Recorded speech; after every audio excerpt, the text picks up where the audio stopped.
Hi, it's Bruce. It's Saturday, April 19th. And as you can see, we saw this week on Tuesday the two ALBEE One-Acts, The Sandbox and The American Dream. And if you know me, you know that I must be terribly busy if I'm going to the theater on Tuesday, because now I usually only see weekend things. And the reason I'm busy is because next Saturday, Bill and I are leaving for Europe for 2 weeks, and I'm crazed. And I don't know what to pack, and I have to decide like today, because tomorrow we're out all day and then I have to work, and I'm so busy next week that I've got to really organize today. So I cook breakfast, and I'm doing laundry and the dishes and everything. So we're going to fly to Zurich, where my nephew has been living, and he won't be there much longer, so we decided to go see Zurich. And my grandparents on my father's side came from Switzerland. So then we're taking a train to Paris to visit our friends Thomas and Olivier. We love Paris. We've been there several times, but never under the auspices of two wonderful Frenchmen.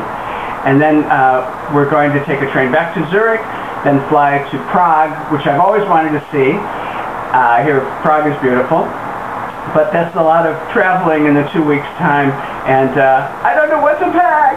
Anyway, back to the Sandbox. Edward Albee wrote these in 1959 and 1960, and they're little satiric pieces, one much shorter than the other. And the reason to see these is because they are early Albee pieces, and one should know their Albee's canon, and I had never seen these on stage. This is a very good production, but the main reason to see it, besides seeing the Albees, is Judith Ivey, who is magnificent as Mommy. These are satiric family pieces, and they both star Mommy and Daddy. And they're based on his hateful relationship that he had with his own family. He had a loving grandmother, but he hated his adoptive parents. He was adopted. Hopefully everyone knows that.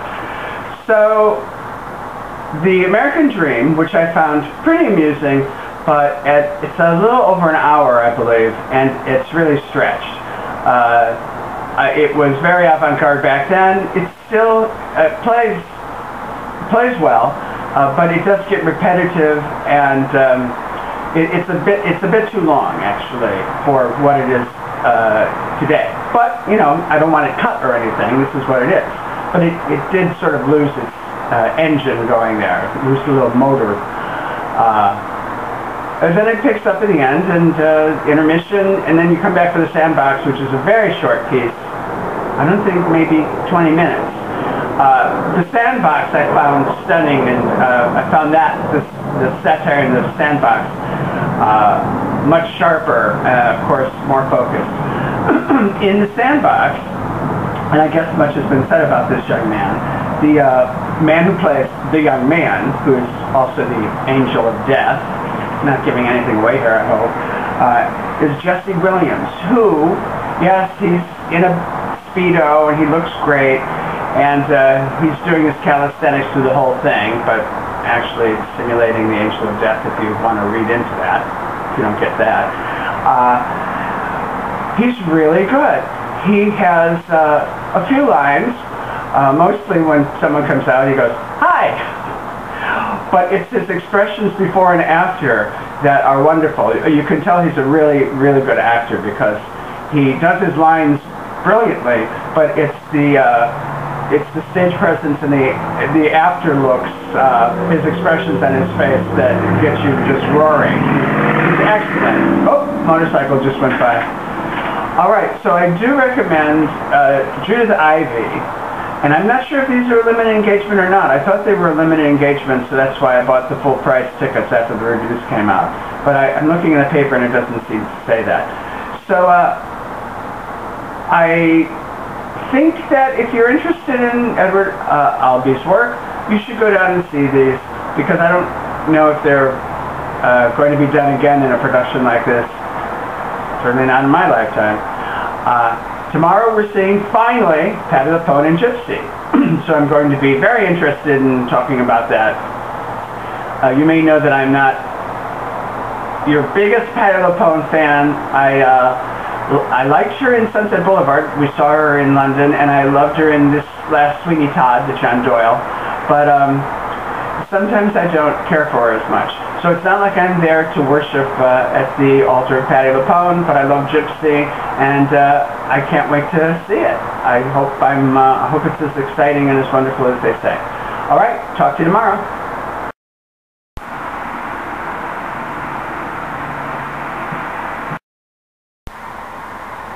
Hi, it's Bruce. It's Sunday, and I'm back from Gypsy.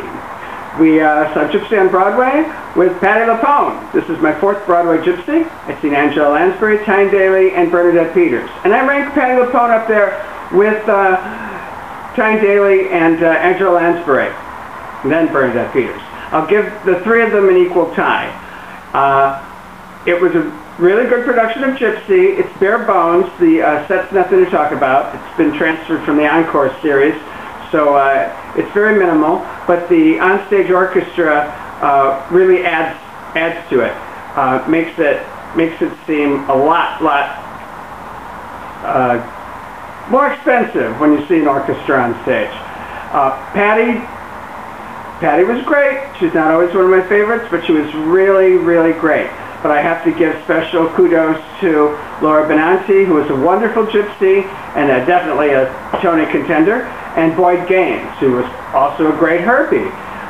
The cast uniformly was wonderful, and so the minimalistic set, you don't really focus on the set. There's really not much to look at.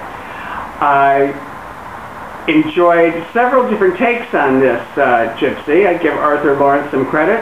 The ending is directed differently. I won't spoil it. A little bit differently than any other Gypsy I had seen, and a couple moments in several songs also had unique takes on them. I always recommend seeing Gypsy. People say, why is Gypsy on Broadway again? But I think it's just one of the best musicals ever written. A great book, a great score, and with great performances. Why not bring it back? I never tire of seeing it. And sometimes I just get tears in my eyes listening to that overture. It's very exciting. So go see this Gypsy if you have a chance. It's one of the best things Patti LuPone has done, and I give her great credit for finally getting onto Broadway, doing Rose on Broadway. Especially since there was the Bernadette Peters not too long ago, so a lot of people thought this wouldn't happen. All right, well, I'm off to have some dinner and also pack a little for this coming Saturday. I'm a little confused about what to take still. Have a good weekend. Bye.